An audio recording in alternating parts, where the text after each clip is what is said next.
What up, you weirdos? Dave here, and I like knives. Here to talk to you today about the Buck Ascend. We have a 3-inch blade, 4.5-inch long handle, 1.5 inches wide. Excuse me,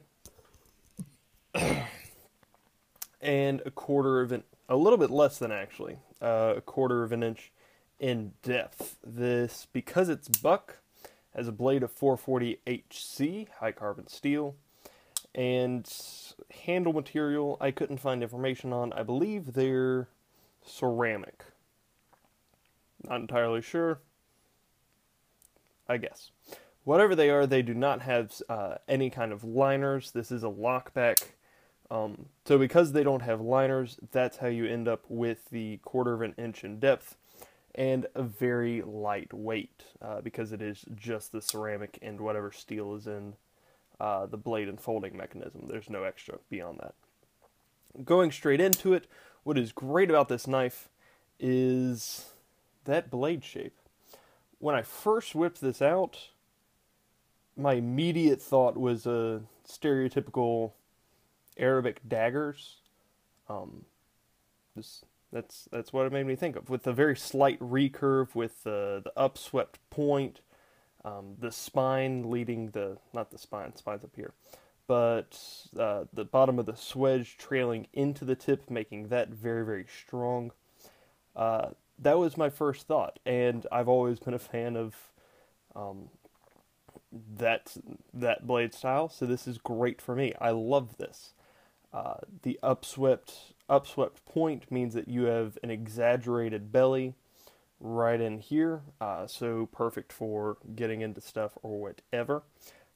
Slight recurve is just a style choice that I personally am quite fond of. What's also great about this is the lines.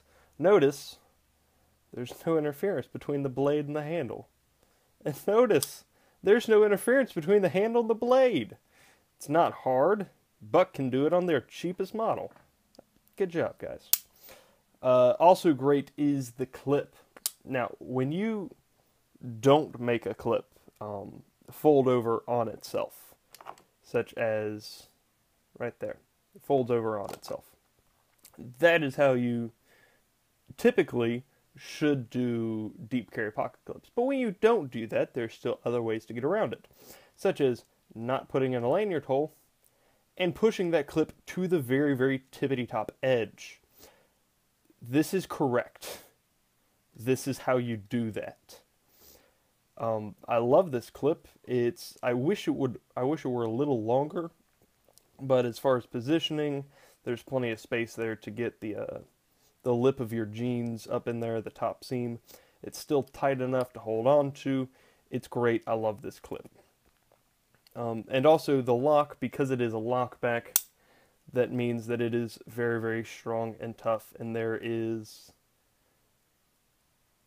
a slight wiggle right there, but nothing side to side, just forward and back. So it's a great lock, easy enough to disengage. I can't remember what knife it was, but I've done a video on a knife on this channel that the lockback was near impossible to disengage. You had to cram in there. I think my brain is leading me to believe that it was a Buck, but that doesn't make sense because the only other Buck that I've done is the Buck 110. I don't remember. Maybe I haven't done a video on it yet. But this is a good lock, is what I'm saying.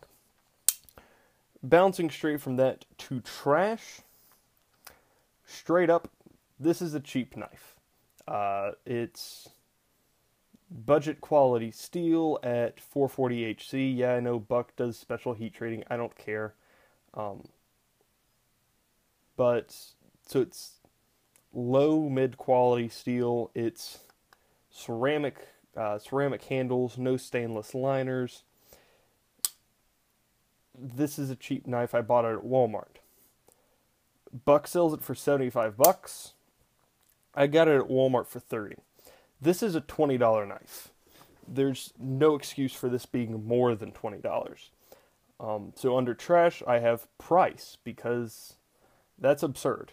This I don't see that. I've done a lot of I've done a lot of knives on this channel that have been higher quality for less money, which means that lower quality for higher money is a bad thing and is therefore garbage. Also, the tip.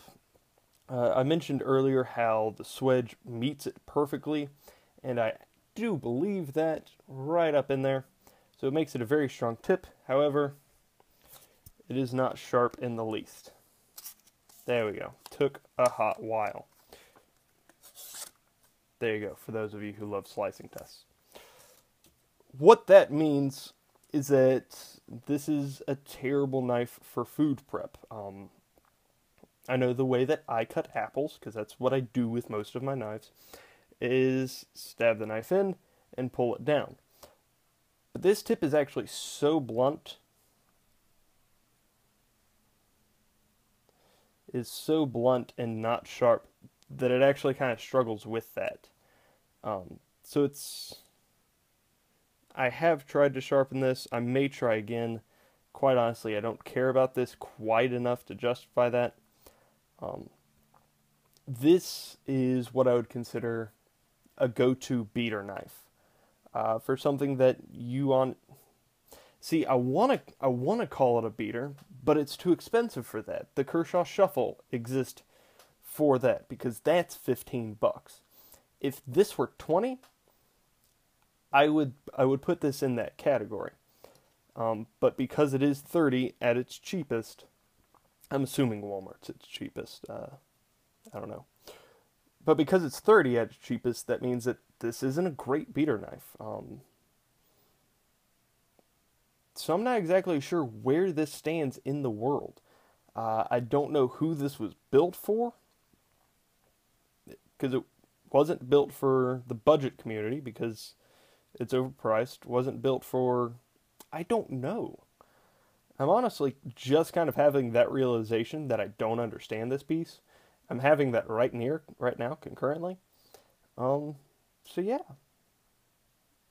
Now I'm going to have to go back and do even more research and read even more reviews to see who likes this. Because I am quite fond of it. There are many things that it gets absolutely empirically correct. But I'm not sure. Oh. I don't know. I'll read more up on that. So good blade shape, great lines, correct pocket clip, good lock, way too expensive, and the tip is not nearly as acute as it could or should be. There you go. Buck, as I said previous, $75. You can get straight from them. Amazon for $57. I got this from Walmart for $30, and it is drastically overpriced at that price point. If you can get it for $20, fine, whatever.